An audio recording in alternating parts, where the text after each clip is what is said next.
All right, guys, welcome back to another episode of the Alpha Responder podcast. I'm here with one of my most favorite people. I've spent a lot of time in his vehicle with him, fighting crime, Deputy Cooper Stubblefield. What's up, bro? How's it going? Thanks for having me. Dude, thanks for being here. I know you had to travel a good distance to be here. Yeah, absolutely. So I appreciate it. Worth the trip. Thanks, we're man. switching it up. Now I'm coming to you instead of you coming up the mountain to me, but happy to be here. Yeah, thanks for having me. Of course, dude. Well, I know you were down here doing your phlebotomy stuff. Yep. Remind me, is that an annual thing you've got to do? It's every 2 years. Every 2 years. 2 years, yep. And he's got the marks to show it.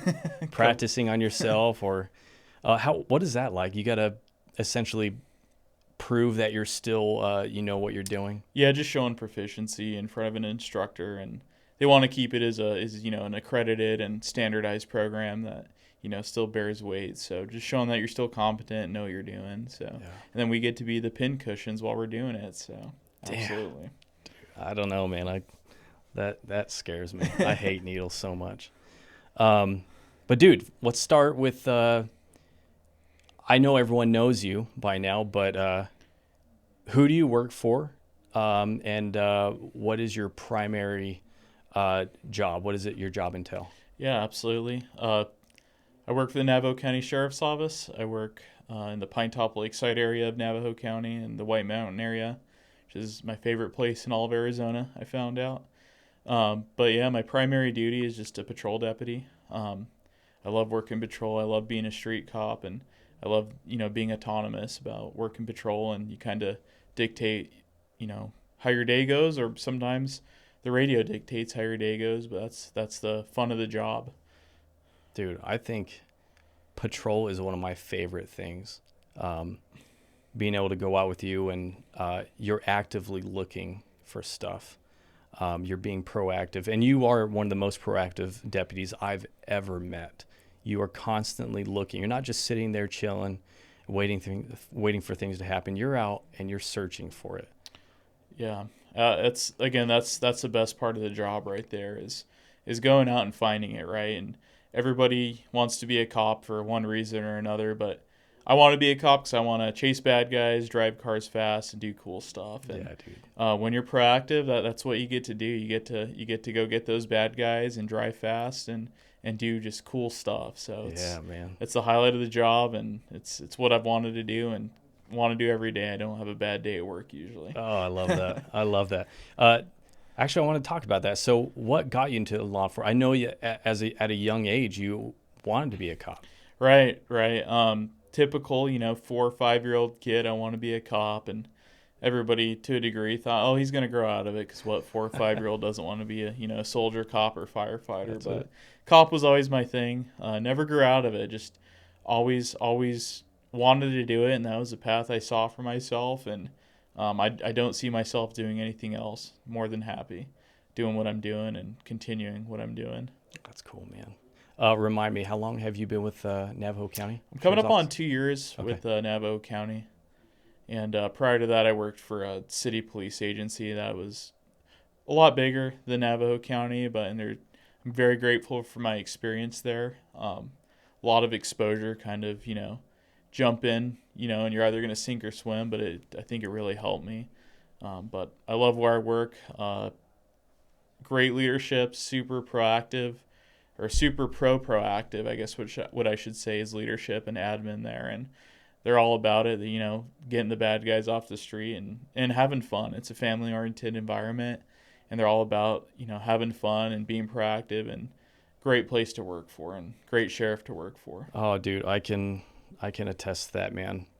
I've said before that Navajo County Sheriff's Office has always made us feel like family. They have always believed in what we do. They opened us with open arms. They welcomed us with open arms. Just everything about NCSO is the best, man. We truly feel like family there. Yeah, I'm glad you guys feel that way. I mean, I consider you a close friend. Like I said, we've spent a lot of time together. We have. And a lot of memories, a lot of crazy stuff, a lot of dumb stuff. Yeah. But yeah, overall, I mean, with the agency, it's very family oriented, and it's a great place to work for. It's a great area to work for, And again, I'm more than satisfied with where I'm at right now and who I work for. So That's it's awesome, dude. It's been tempting, dude. Your PIO, Tori, has hit me up several times saying, "Hey, Kent, we're hiring."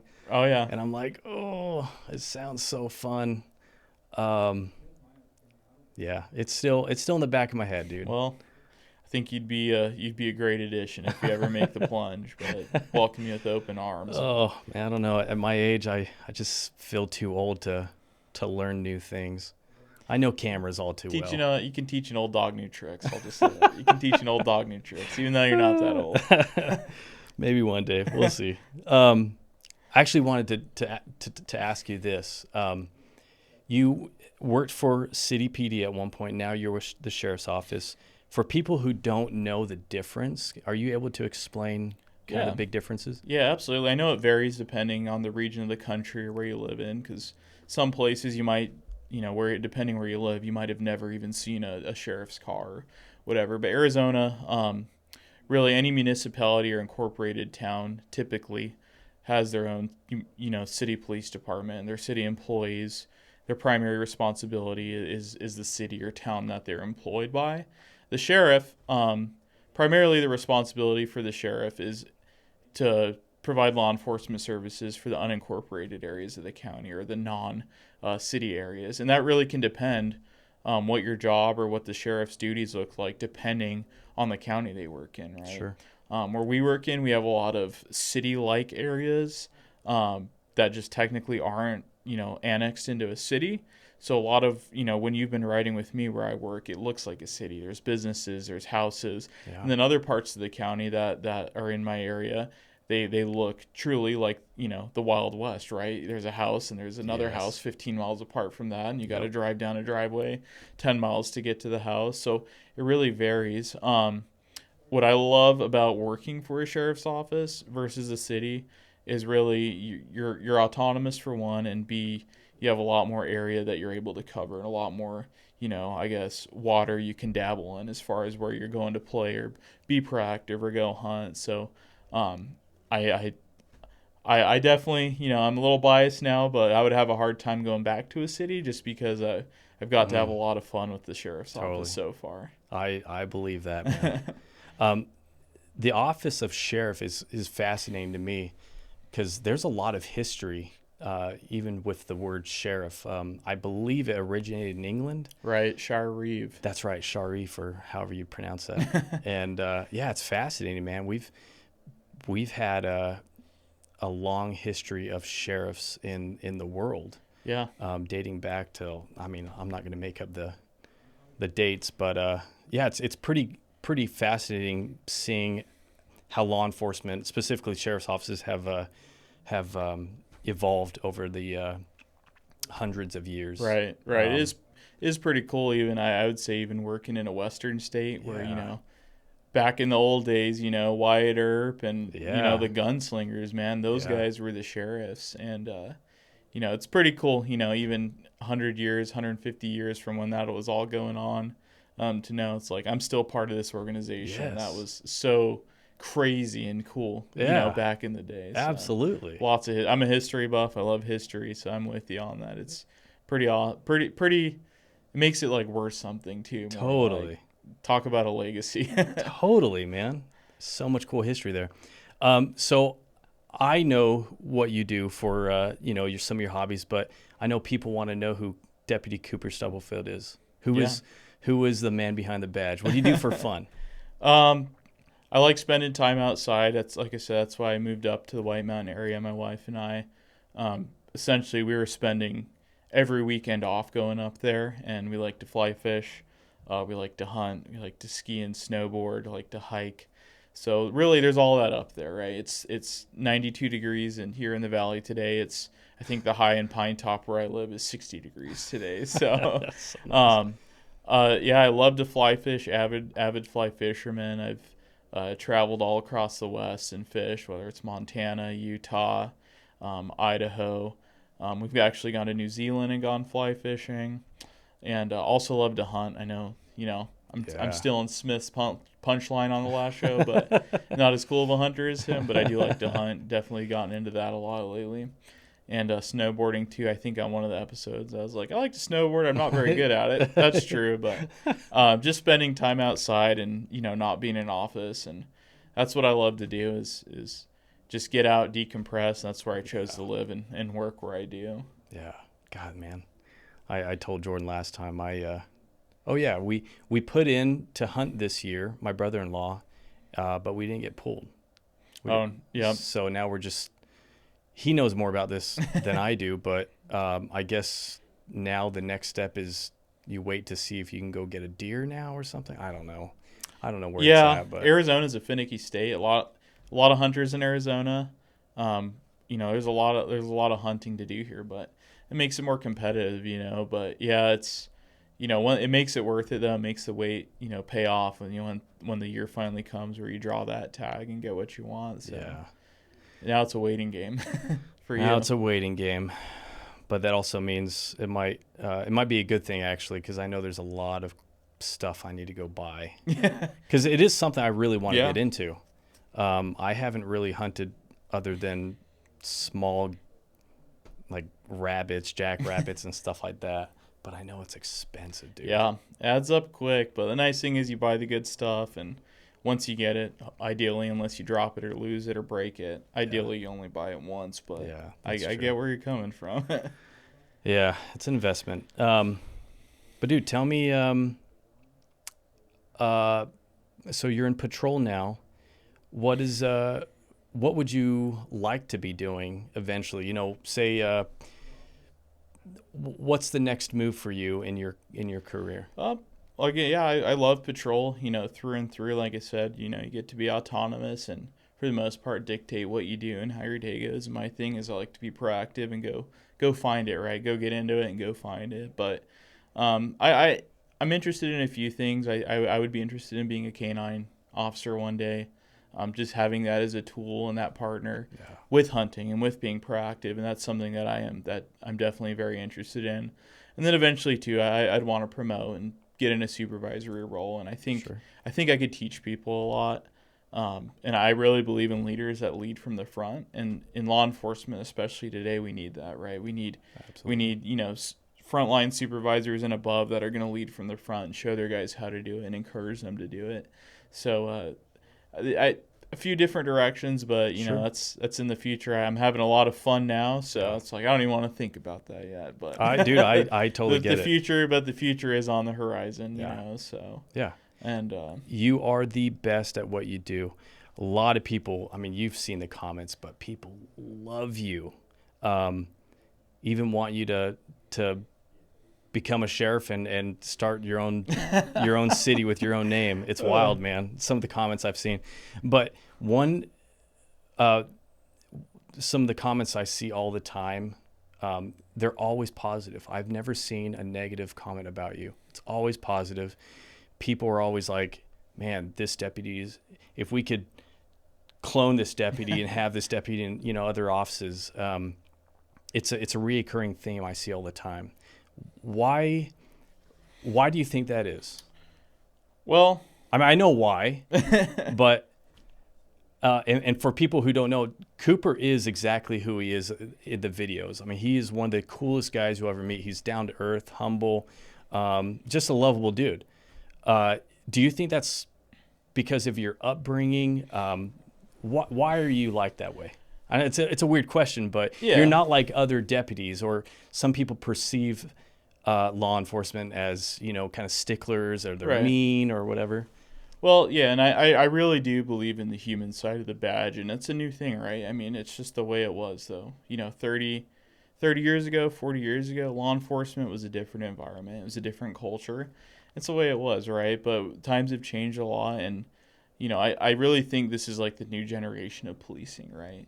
My upbringing, I mean, I grew up, and it's like you treat everybody nicely and treat everybody with respect, and you're not going to be cocky. And my personal pet peeve is, cocky and arrogant people, and it always has been. Yeah. Still is to this day. So I've always told myself, holding a position of authority, I will never be a cocky, arrogant guy, for one, and two, one that just, talks down on people and is condescending to people. It's just not who I am, morally and believe in being. Totally. But to go on that, it makes, a quote that stuck with me at one point, and of all people, is with this fishing guide, this hippie dude we were fishing with one day. And, he asked, I was in college at the time going to NAU, and he's like, what do you want to do as a career? And I told him, kind of reluctantly, honestly, I kind of told him because that was, a point in time where law enforcement wasn't really the greatest, in the media and stuff looked at. But I told him, reluctantly, I want to get into law enforcement. But a quote that kind of stuck out to me, something he said, because I think he kind of picked up on that reluctancy. But he's like, that's not a stupid profession. Because I think I might have said something like that. I'm like, I know it's crazy or I know it's dumb. Like, I want to do law enforcement. He's like, it's not dumb. He's like, it's not stupid. He's like, it's a noble profession as long as you're not a jerk. And that, stuck with me, right? Some random guy that I barely met. Yeah. This hippie fishing guide, and he tells me that, and it's something that stuck with me, right? And I think that's where it comes from, right? Is that the majority of the public supports us and supports what we do, right? That's right. But they're expecting that level of service. They're expecting you not to be a jerk, right? And that's something that stuck with me. I believe in representing the agency well. I believe in, just giving that level of service to everybody in the community, even if it is your criminals, right? Or even if it is the victims of crimes or somebody speeding. You don't have to be a jerk to get the job done and get the job done effectively. You're a perfect example of that. I mean, we even have an episode where you went above and beyond, right? I think the lady had a few warrants out for arrest, but she had a vehicle loaded full of groceries. And instead of having her vehicle towed, you ended up actually getting her permission to park her vehicle, because we were in her apartment complex anyways. Yep. Parked her vehicle, and then you proceeded to unload her vehicle full of groceries and put them in the fridge for her. And, dude, I'll never forget that. As I'm behind the camera, I'm like, God, man, this guy is incredible. And, of course, people went crazy over that in a good way. Like, man, I love this guy. It was just fascinating for me to see, because it's something I'm not used to seeing. I try to put myself in your shoes. I don't know if I would have done that. I like to think that I would, but it was just so great to see that you're out there, even though you had to arrest her on the things that she her warrants and stuff, you're out there still helping her. Yeah. That's our job, right? We're public servants, right? And the academy I went to, that's what they referred to us as. And I think some law enforcement can forget that sometimes. But at the end of the day, we're serving the public, right? We're serving the public. Sometimes the duties of our job has to make people's lives harder sometimes. Sure. But there's a lot that we have the ability to do. And there's nothing that's stopping us from being able to help people out, right? Totally. Even if we're arresting them, even whatever else, there's nothing that's stopping us from still serving them, right? Totally. One way or another, right? So, I appreciate the kudos on that. Yeah, man. No, I appreciate you being kind to people. It's such a refreshing thing to see and show. It's and obviously people love that. Dude, so I've selected a few clips of some of our episodes. I'd love to share those with you and maybe talk about those clips. So, Mr. Will, if you could roll those clips, the first one. Apparently you can, there's another one. And here's another one. That's a decent amount too. Those are some pretty big crystals too. God, there's I'm just scared I'm going to get one because there's caps everywhere. And I'm like, another crazy weapon.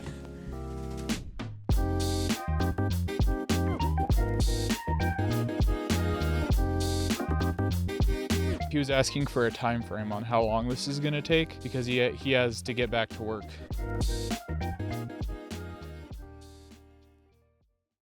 All right. What amazed me as I'm filming this, not amazed me.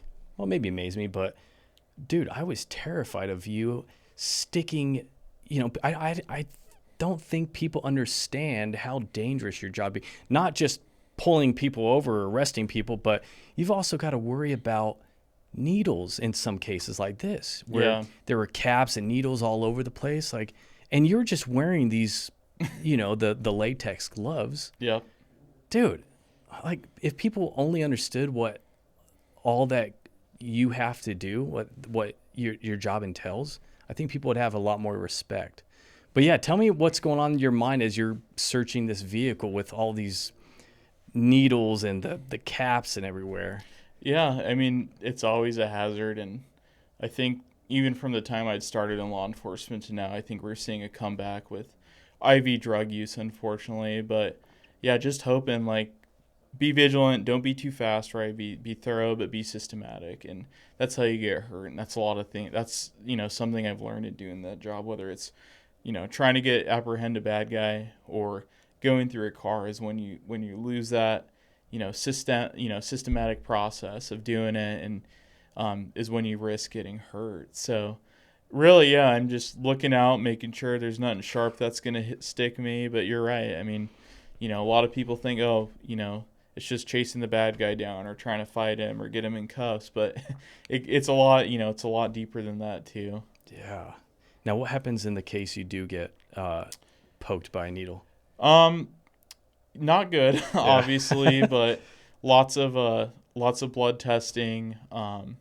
I think you get put on some type of medication, but I think in the very bad instance it happens, you're going to the hospital for the next 3-4 months, constantly getting your blood drawn, weekly or something along those lines, getting tested, and just hoping, praying, whatever else you do, that you're not going to contract anything. I think too that the person that it belonged to, I think by law, they also have to go get some, like, an HIV test to make sure that they can't, so that way you're informed also. So I know there's something like that, but I'm very grateful and fortunate enough to not have to ever dealt with that first-handedly.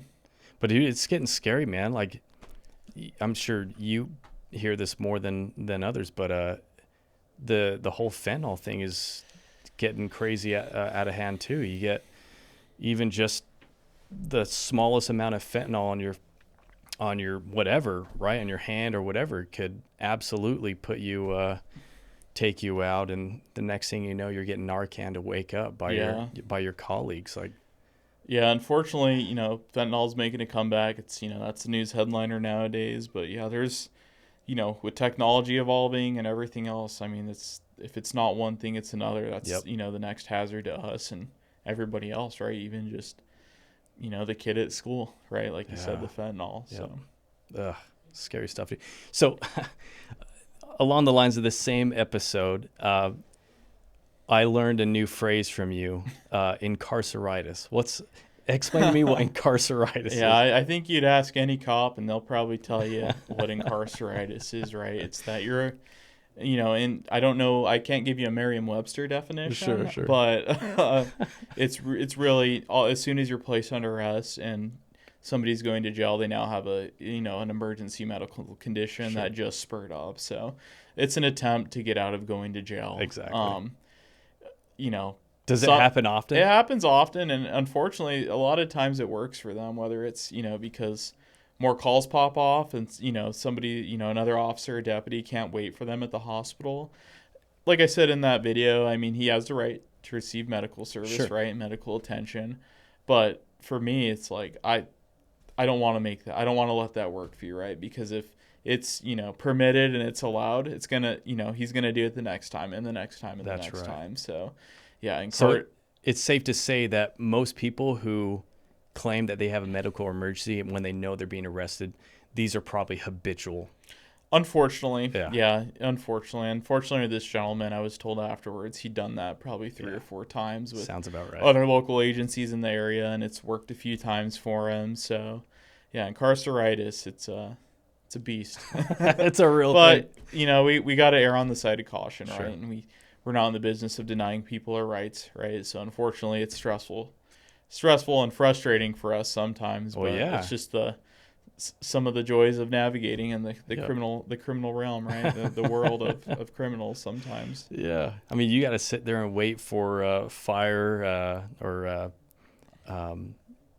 not fire. Well, I guess sometimes fire, but you got to wait for medical to come, and that just makes the situation, drawn out, and you got to Yeah, it usually turns into being a much longer shift than you hope for. Yeah. Is usually what it turns into. But for me, how strong-willed are you? Are you going to let them win because you want to go home on time, or are you going to win? Right. Right. And that's what it comes down to. That's right. All right, Will, let's go ahead and play our second clip. Okay, I guess we're gonna pick her up. 1, 2, 3.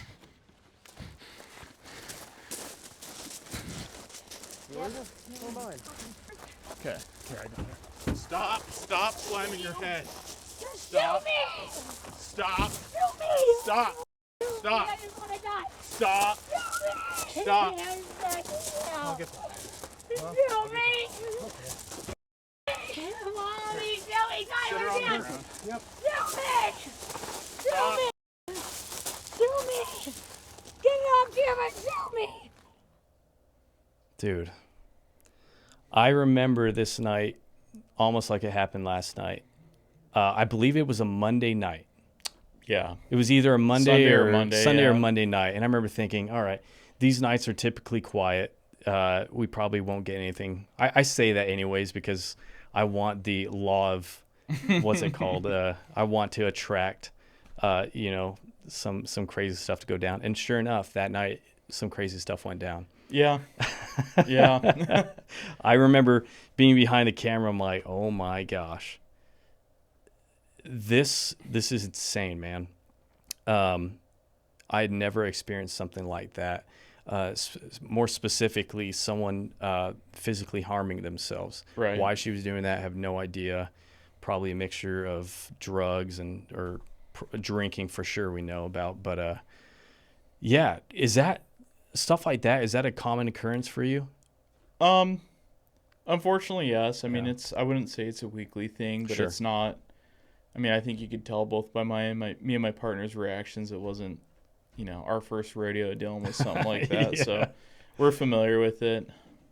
Is it common for people to want to harm themselves? Like, I'm curious to know what is going through their mind. They know they're going to be arrested. In her case, I think she just got out of prison or jail for some offenses, and she knows she's going back. Right.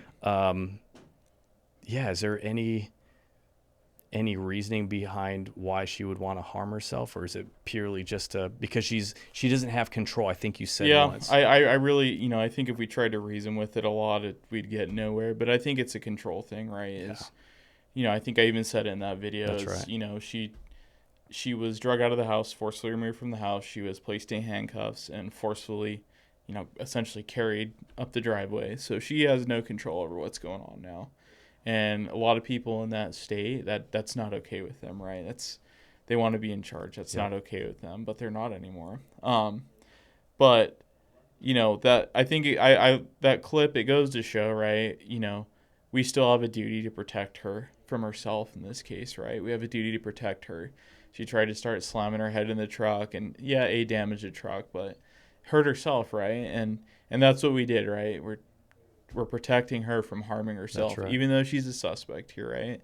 So that's how quick, in my opinion, sometimes it can flip, right? First, even though she's a suspect, all of a sudden now we're protecting her just from herself, you know? That's right. And you guys did an excellent job of doing that. The other deputy that was there was, you both were calming her down, but you guys did a great job there towards the end when you got her in the vehicle to calm down. And it was incredible to watch. Yeah. All right, let's go ahead and roll our third will. If you understand the directions, go ahead and start. Just gotta walk forward. Just like I demonstrated.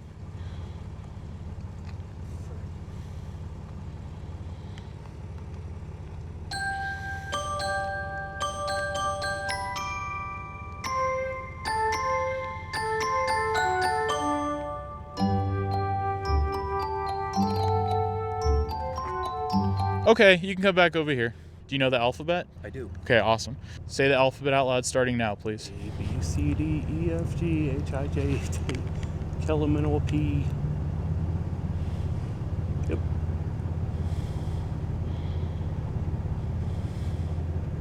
Q, R, S, Right? Are you done? Yes. Okay. Come back to my car, okay? Follow me.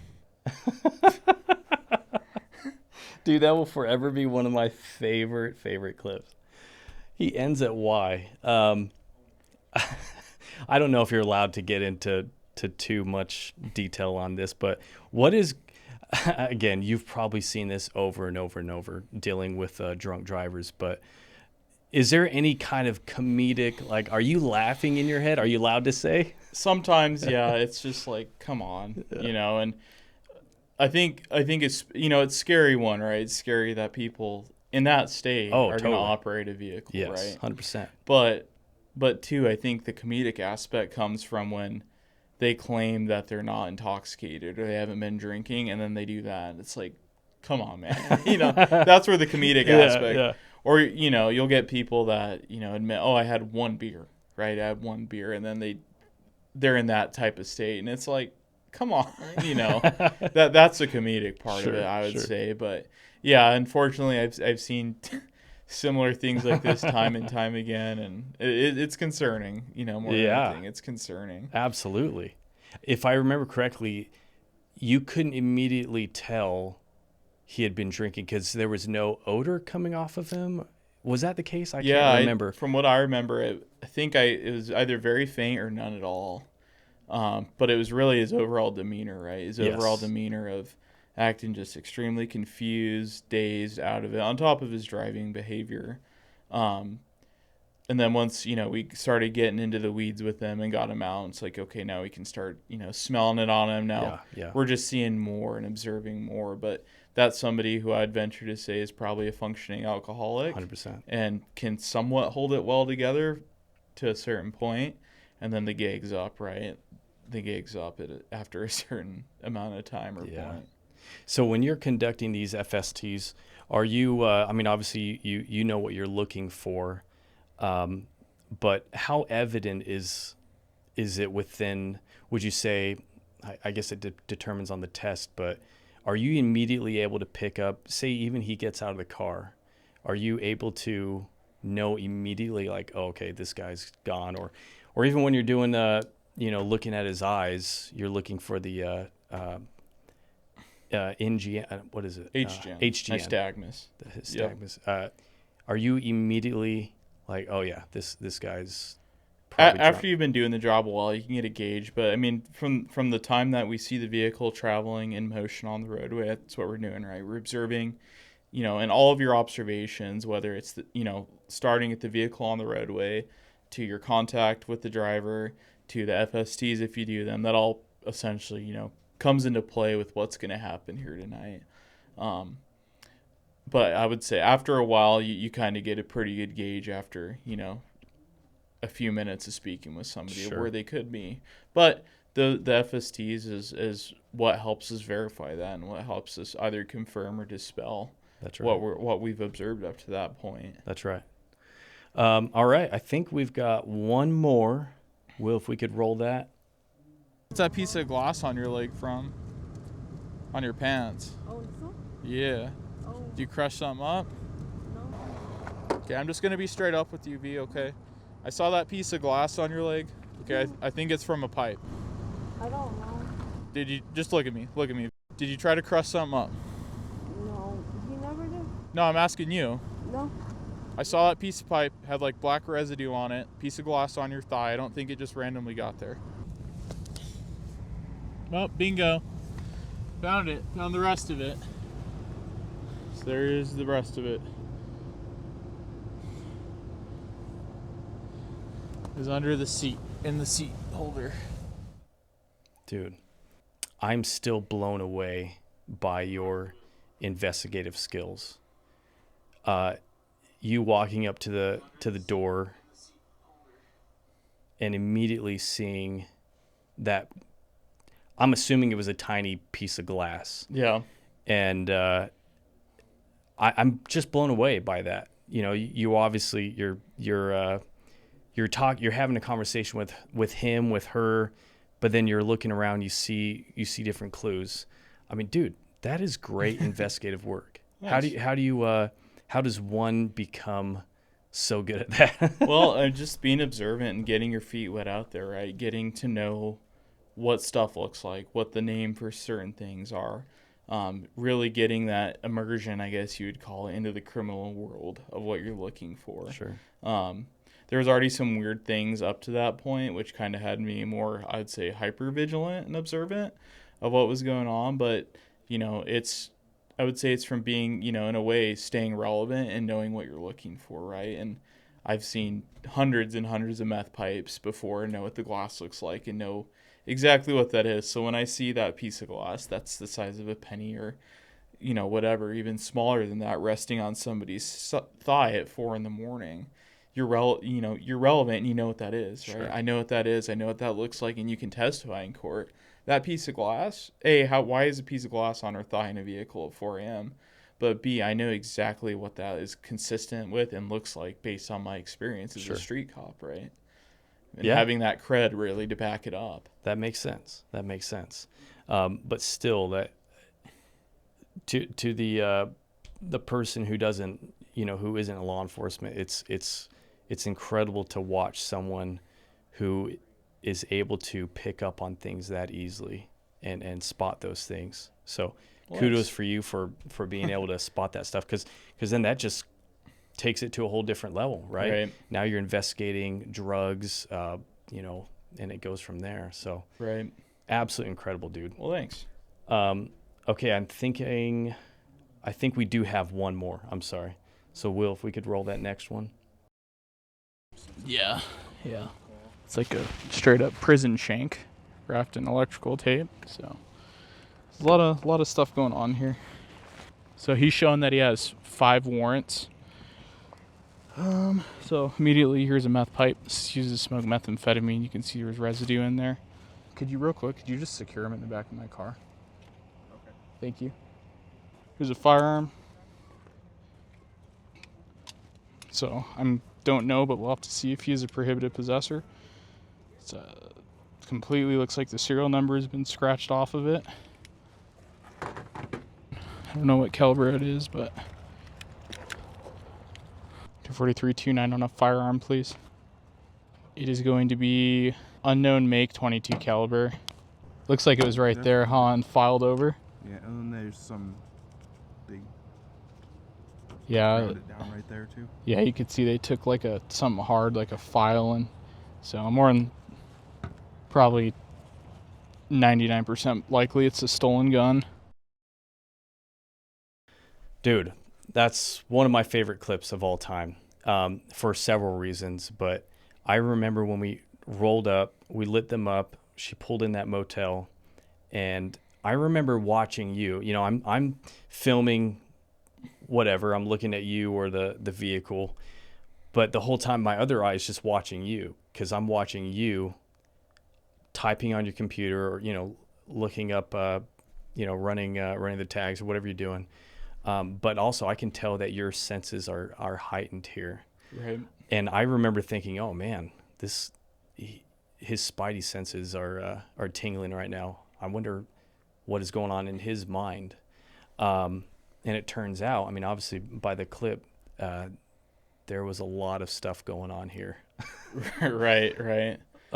Yeah. Take me what's going on in your mind as you're finding, weapons that are probably more than likely stolen. The serial numbers are scratched off. We got drugs in the vehicle. We've got a bunch of credit cards, social security cards. It's like everything that could go wrong is in this vehicle. Right. You said something about, your spidey sense, and I think if you ask a lot of cops or people that were in the military, and they'll tell you have that extra sense, right, of, us as humans and primal animals and we want to survive, right? And I truly believe that's something we're given, and that's something you should listen to, and that's one of those cases. I know I've talked to you a lot about it, but I like to do a lot of body language studying. Mm-hmm. I couldn't come on this podcast without mentioning Craig Meyer's name as far as reading body language. He's been a great mentor to me, and I've taken his class. And for any law enforcement out there, I highly suggest looking into Craig Myers, what course he has to offer regarding human body language in the criminal realm and criminal activity. But yeah, essentially from the beginning, seeing his that gentleman's body language and how he's reacting to my presence once we're stopped, and how he's responding to me when I'm talking to him, and how he's moving around in the vehicle.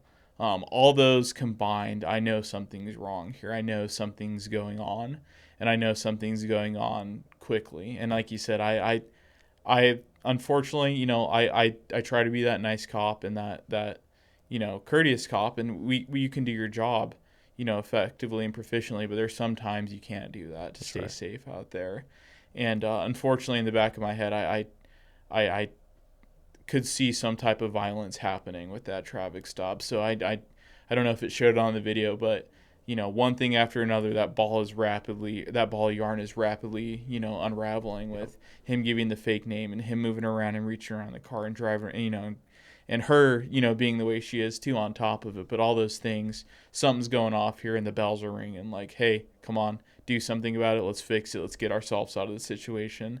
So I was calling for backup. I was calling for backup to step it up because I knew something was going on. Which is pretty rare. I remember them saying, oh, man, we just heard Cooper over the radio calling for backup. What's going on? Right. And again, it's like the situation's not good. I know something's wrong. I know something's going on.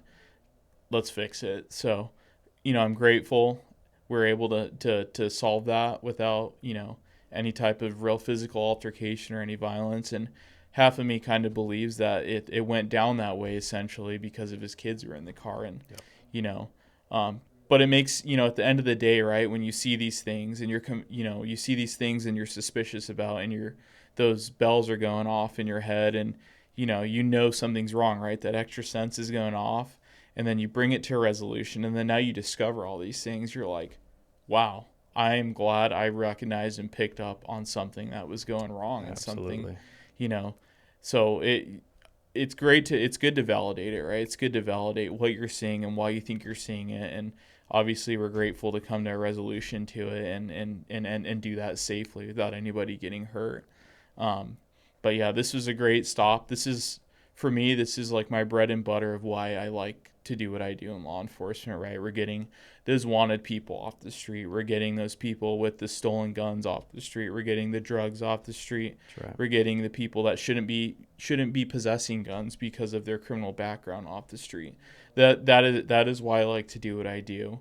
And that is what I think is making the difference, right, in law enforcement. And all while doing it as much as you can, while being kind to people and treating them with respect and everything else. But that's that incident kind of in a nutshell is why I like to do what I like to do, is to get those people off of our streets. Absolutely. And out of our communities that should not be out, right? That's be right. on the streets with those things and doing those things. That's right. And we know, and we probably can't go into detail, but we know that this guy was dangerous. Yeah. I mean, even after the filming of this episode, he got into some pretty serious stuff. And it's crazy to think that you and I were there at the beginning of, with this traffic stop, and knowing what he was capable after. Right. Pretty wild, dude. Pretty wild to think that that this guy was out there doing this stuff. Right. So pretty scary stuff. Yeah, a lot of times, especially like that, unfortunately, I think sometimes people don't see it a lot, and unfortunately it's just the way our justice system works sometimes. But unfortunately, people like that don't stay in jail forever. They do get out. And what you're going to brush up on, I know we can't go into too much detail over it, but correct. But to me, stuff like that, especially when you see it, after the fact, it makes you grateful, right? It's like, 100%. I know this guy was capable of shooting somebody. Yep. And, it makes you grateful, right? That every day counts, every day matters, make it worth something. And it makes you grateful to navigate your way through situations like that safely and being able to come home safely 100%. Without getting hurt or getting killed. And that's the reality of the job, right? And that's the way I look at it, right? We're all gonna our time on this earth is gonna be done one day. It's gonna be over and done with one day. It might be tomorrow, it might be 50, 60 years from now, whatever, right? But I tell myself I'm gonna go out there and be the best person I can be. I'm gonna be the best cop I can be, every day, and until that day comes. Well, Cooper, you couldn't have said it any better. You are a shining example of what law enforcement should be. You are so good at your job, and I'm grateful that you allow me to come and document the crazy stuff you get into. I know Navajo County Sheriff's Office are super proud of you. As public, we're super proud of you too, man. You Thanks. are killing it every day. Well, So I appreciate it. I want to thank you, man, for coming on. I know it's not comfortable, especially with it's kind of a warm day in the valley today. But yeah, man, thank you so much for taking the time out to come out and be on. And also want to thank Navajo County Sheriff's Office for allowing this to happen today. So yeah, man, thank you. Yeah, thanks for having me. I'm ready to get out of the heat. Yeah, I bet. 60-degree weather's calling my name, but yeah, thanks for having me. I'm grateful for you and everything you've done. I appreciate you highlighting the work that not only I do, but everybody else does, because there's some really good people in law enforcement, right? Unfortunately, there's bad people, but, as a whole, ARN, I believe in what you guys do. It's been awesome to see you guys grow, and I hope to some degree I can feel like I've helped you guys grow maybe one way or another, man. but Absolutely. yeah, thank you guys for what you do. It's awesome to see, and hope to still be a part of the ride one way or another for the rest of it. So I know we got plenty more work to do, much more work to do, and that's right. A lot more memories to capture and make, right? That's right, so, bro. Absolutely. I appreciate that, man. Thank you so much. Yes. That makes me feel good. All right, guys. Thank you again for being here. If you haven't seen any of these episodes with Deputy Stubblefield, make sure you go and watch them. Like, subscribe, do all that stuff. And until next time, thanks.